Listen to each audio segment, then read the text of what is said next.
کا کیا مطلب؟ عبادت کی قدر عبادت کی طرح کی جاتی ہے، اس کی قدردانی کیسے ہوگی؟ مثال کے طور پر میں آپ کو ایک مثال کے ذریعے سمجھاتا ہوں، ایک ایگزامپل مثال کے طور پر یہاں میں بیان کرنے کے لیے آیا، اعلانات ہو گئے فلاں سوشل میڈیا وغیرہ پہ بھی جو اعلان چلے گیا، جو یہاں میں اعلان کرنے کے لیے آیا۔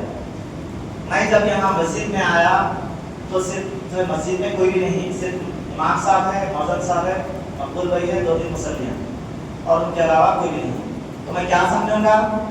میرا اعلان ہو گیا تقریر کا، میری تقریر یہاں پر ہے، لوگ کوئی بھی نہیں ہے، تو میں یہ سمجھوں گا کہ شاید لوگوں کے دلوں میں میری تقریر کی اہمیت نہیں ہے، لوگوں کو مجھ سے محبت نہیں ہے، یہ میرا مزاج نہیں ہے۔ مثال بتا رہا ہوں سمجھانے کے لیے، تو لہٰذا میں کیا سمجھوں گا کہ لوگوں کو دلوں میں میری محبت نہیں ہے، میری تقریر سننے کا جذبہ نہیں ہے، اور لوگ جو ہے میری تقریر سننا نہیں چاہتے۔ لیکن وہی اعلان ہو جائے کہ حسین کی یہاں پر تقریر ہے اور ایک جمع غفیر جمع ہو جائے اور مسجد بھر کر لوگ جمع ہو جائیں، تو میں یہ سمجھوں گا کہ ہاں لوگوں کی دلوں میں میری محبت ہے، لوگ میری تقریر سننا چاہتے ہیں اور لوگوں کی دلوں میں میری تقریر سننے کا جذبہ ہے۔ تو لہٰذا لوگ کم ہوتے ہیں جہاں پر تقریر کی ناقدردانی سمجھی جاتی ہے، اور لوگ جہاں پر زیادہ ہوتے ہیں وہاں پر تقریر کی قدردانی سمجھی جاتی ہے۔ دنیا میں کتنے ایسے لوگ ہیں جو تقریر میں آئیں گے؟ کوئی 10,000 آئیں گے، 20,000 آئیں گے، 50,000 آئیں گے، 1 لاکھ آئیں گے، 10 لاکھ 50 لاکھ آئیں گے، لیکن اللہ رب العزت مسلمانوں تمہاری عبادت کی قدردانی اس انداز میں فرما رہا ہے کہ سدرۃ المنتہا کے فرشتے جن کی تعداد اللہ اور اس کے رسول کے سوا کسی کو نہیں معلوم، ہاں اس کی زیادتی کا اندازہ آپ اس طرح لگا سکتے ہیں کہ سدرۃ المنتہا جو ایک درخت ہے 7 آسمانوں پر، اتنا بڑا درخت ہے، اس کا ایک پتا اتنا بڑا ہے 7 زمین اور 7 آسمانوں کو اس کا ایک پتا چل سکتا ہے۔ سبحان اللہ۔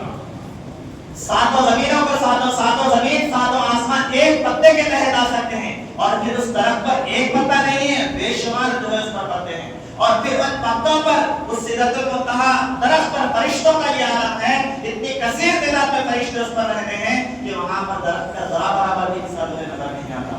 تو لہٰذا وہ سارے فرشتے آتے ہیں اور شب قدر میں آ کر جو ہے جو عبادت کرتے ہیں لوگ ان سے جو ہے مصافحہ کرتے ہیں، اور اللہ تعالیٰ ان سارے فرشتوں کو اس سدرۃ المنتہا پر رہنے والے سارے فرشتوں کو اللہ تعالیٰ جو ہے شب قدر میں نازل فرماتا ہے۔ کیوں؟ اس لیے کہ تمہاری عبادت کی قدر کی جائے، تمہاری عبادت کی قدردانی کے لیے اللہ سبحانہ و تعالیٰ آسمان سے نورانی مخلوق کو سے دنیا پر بھیجتا ہے۔ سبحان اللہ۔ نعرہ تکبیر، اللہ اکبر، نعرہ رسالت، یا رسول اللہ۔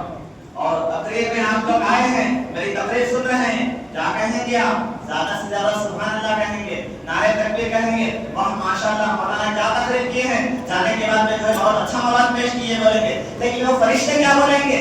وہ فرشتے زمین پر اتر جائیں گے، زمین پر اتر کر دنیا میں پھیل جائیں گے، جس کی وجہ سے زمین تنگ پڑ جائے گی، زمین تنگ نہ آنے کا شکار کرے گی، اور پھر اللہ کے جو بندے شب قدر میں جا کر عبادت کر رہے ہیں ان کے لیے دعائیں مغفرت کریں گے، اور پھر ان سے مصافحہ کریں گے اور ان کے لیے دعائیں کرتے ہیں۔ سبحان اللہ۔ دعائیں کرتے رہیں گے۔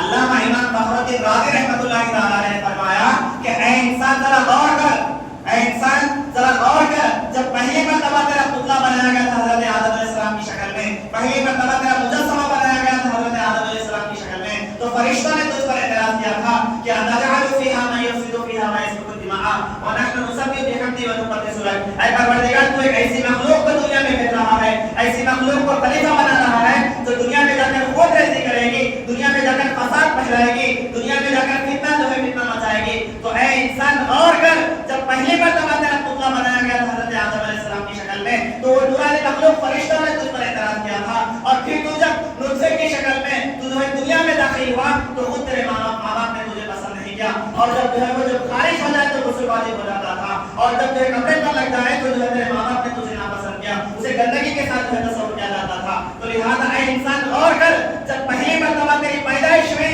فرشتوں نے تجھ پر اعتراض کیا، اور جب تو دنیا میں آیا تو خود تیرے ماں باپ نے تجھے پسند جو ہے ناپسند کیا، لیکن تو آج پیدا ہو کر کھڑا ہے اللہ رب العزت کی بارگاہ میں، تو اللہ اسی نورانی مخلوق کو تیری قدر کے لیے دنیا میں بھیج رہا ہے۔ سبحان اللہ۔